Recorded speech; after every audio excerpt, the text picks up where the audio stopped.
Right now, we're going to be talking with Bethany Sheffer. Bethany is the volunteer coordinator and naturalist at the Sharon Audubon Center. And we're getting back where we can do a lot of different things outdoors with a lot of different people. And Sharon Audubon is no exception. Thanks for joining us, Bethany, this morning. Hey, thank you so much for having me back on, Marshall. Good to be here. You've got actually a pretty big, a pretty busy schedule coming up. When I took a look at your website, I guess what we can kick off where we are and what's coming up next. And the thing I see that's next, and everybody is. Just about everybody is interested in this, just like everybody's interested in picking their own ramps and things like that. And those are mushrooms. And you've got a program coming up on September the 10th, The Fantastic World of Fungi. Let's talk a little bit about that program. Yeah, sure. Happy to, Marshall.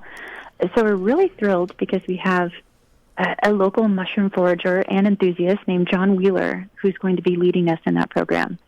I found out about John through a friend in the area who leads his own mushroom walks in the Berkshires, actually, and has been doing it for many a year and just has an incredibly fabulous and extensive knowledge of fungi.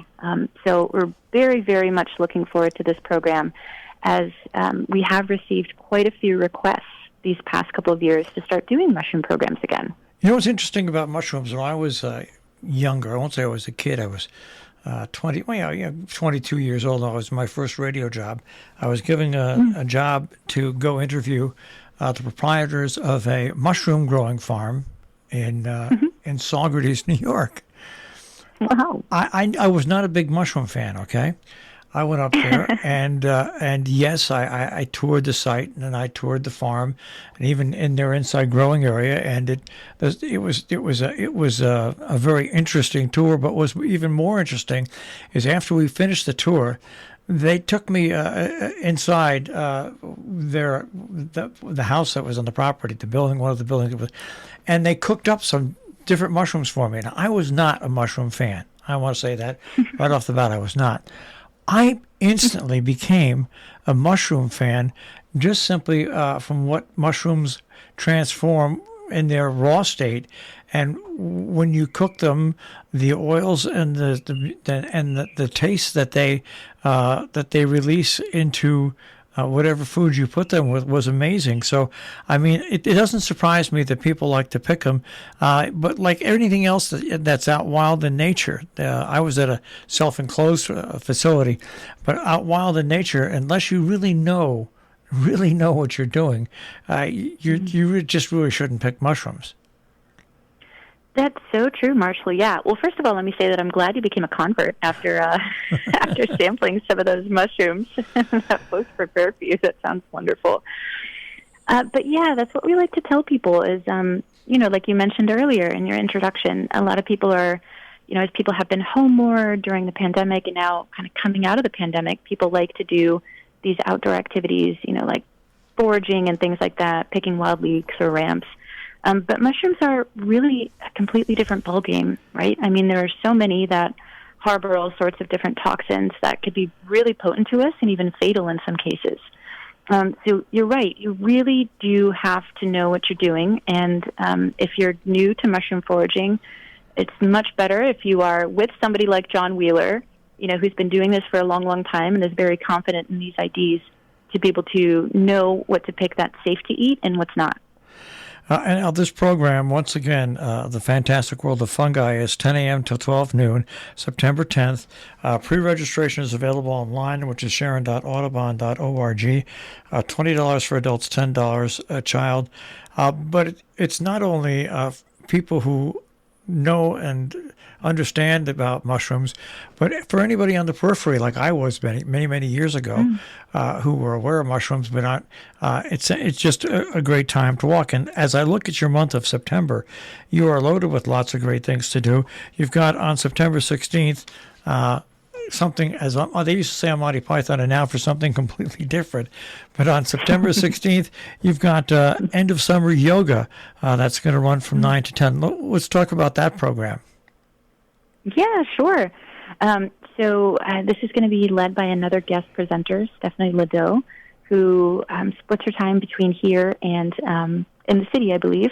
And so she is a certified yoga instructor and just happened to attend one of our programs at Sharon Audubon. And then we got into conversation about how to potentially work together and, blend some of the natural world with some of the mindfulness practices, which comes more into play in the sequential program on September 17th, Mindfulness in Nature. But we've been wanting to offer some yoga here at Sharon Audubon for a little while, and I'm really happy now to be able to be working with her and be able to offer that class where we can enjoy, the onset of the fall season and the cooling temperatures and, just all the smells and exciting things that people like about fall with some gentle yoga.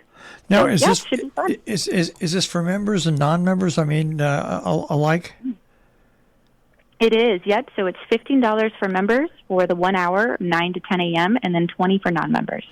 All right. And once again, pre-register and more information online, sharon.audubon.org.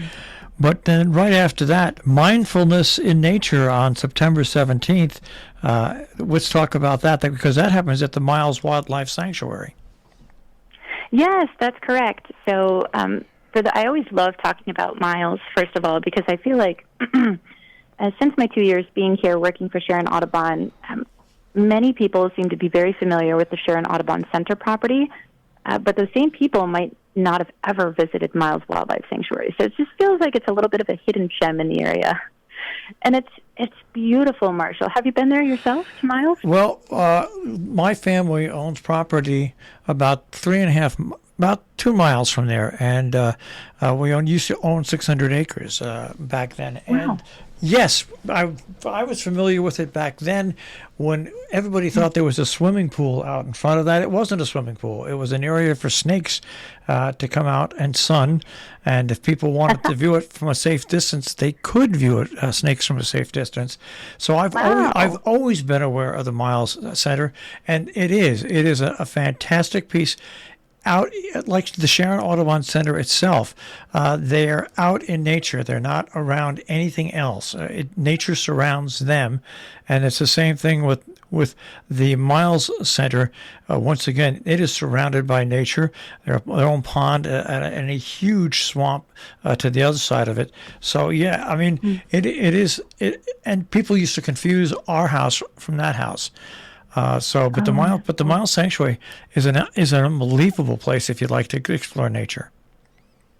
It really is, and what I really like about it is that it's much more private than the Sharon Audubon Center property. And so, even though it has just a single loop trail, that loop trail encircles this beautiful pond. You can get the trail hugs right up against the edge of the pond, right up against a beaver lodge that you pass over as you're walking, and it's just really rich with bird diversity and mammal diversity with beavers and river otter and all sorts of other wildlife. And it just, again, has this more secluded feeling to it. So with that program on the 17th, the goal is really to, again, experience this seasonal transition into fall while engaging in these mindfulness practices. Maybe we're doing some fox walking for part of the time, which is just a quiet, slow way of walking through a wild area so that you're focused and your footsteps are intentional so that, you're as quiet as possible to be able to view as much wildlife as possible without startling everything. And once again, because believe it or not, I was just reading something the other day that mentioned that, some bird species, for example, can detect, human presence up to a mile away on hiking trails. So even if you think you're being sneaky on hiking trails, as I oftentimes do when I'm hiking or backpacking, I'm sure animals can hear me from half a mile plus away, and they're long gone by the time I get there. Well, you mentioned that. It brings me back to when I was a kid. There was a closed-down road that used to go right by our house and up over that mountain. And we used to go to walks because the road, even though it was overgrown, it was still clear, and it was pretty easy to navigate. And if you walked very slowly and quietly, I would distinctly remember one day where my Ken Summers told me, let's stop. And so we stopped, and all of a sudden in the background, you heard like a thundering herd. And like literally 20 seconds later, about 12 or 13 deer just ran right across in front of us. They weren't aware of us. We were quiet, and it really shocked me. It really shocked me. But you're so right. This is an interesting way to get out into nature. And once again, if you want to register, Sharon.Audubon.org, $15 for members and $20 for non-members. Before we get on to the fall bird count, what I want to mention to people, also by participating in these events, that you have people open up their mind a little bit and have fun and get outdoors.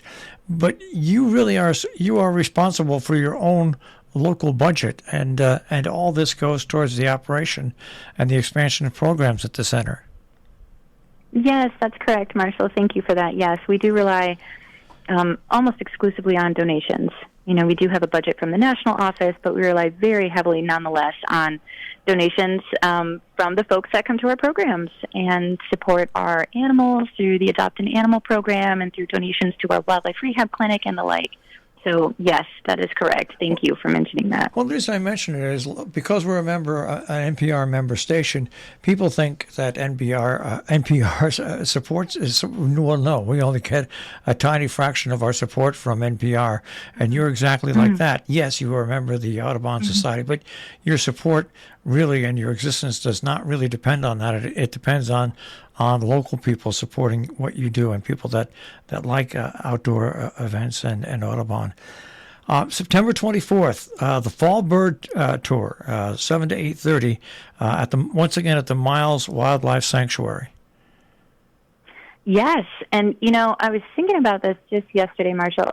Even though we're starting our fall bird tours, which is just a more inclusive way to say a bird walk, in late September, birds are on the move right now. So if you were to just walk outside in your backyard or, visit places like the Sharon Audubon Center or Miles Wildlife Sanctuary, birds are everywhere. I saw tons of warblers, just busy, feeding on insects, some on berries at Miles Wildlife Sanctuary just yesterday. So everybody's gearing up, and really a lot of our birds are starting to move now. So while I have no doubt that we'll still be seeing a diverse array of neotropical migrant songbirds that are on the move during that fall bird tour on the 24th, there is a lot of activity going on right now. So if folks are interested in seeing migrating birds, some can be really interesting as they molt their breeding plumage and then swap it out for their non-breeding plumage that's much duller, that can have very different markings and the like. They should definitely step outside right now because birds are all over the place. And once again, for all these programs that we've talked about for the month of September, you must register in advance, and you can get more information at sharon.audubon.org. And this is just September. It's interesting. We should probably bring you back at the end of September so you can talk a little bit about all the different programs that you have in October, because September is not your last month of heavy activity with public programs.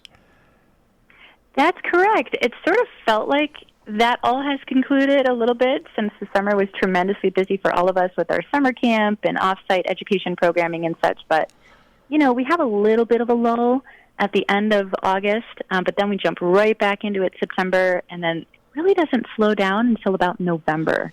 Yeah, amazing. So, we still got a whole another active month of programming in October to talk about. Well, these programs, once again, are available at the Sharon Audubon Center, which is on Route 4, when you leave Sharon heading towards Cornwall Bridge, and at the Miles Wildlife Sanctuary, which is on Calkinstown Road. Some people call it the West Cornwall Road. I think it's Calkinstown Road up until White Hollow joins in, and then it's the West Cornwall Road, even though I've lived on it all my life. West Cornwall Road, which heads over towards Route 7, is where the Miles Wildlife Sanctuary is. And once again, sharon.audubon.org. Thanks again for joining us, Bethany, and hopefully we will get you for the end of October so we can talk about, end of September so we can talk about October as well. That sounds fabulous, Marshall. Thank you so much for having me again. All right, take care. All right, you too. SharonAudubon.org. For more information, Sharon.Audubon.org on the web.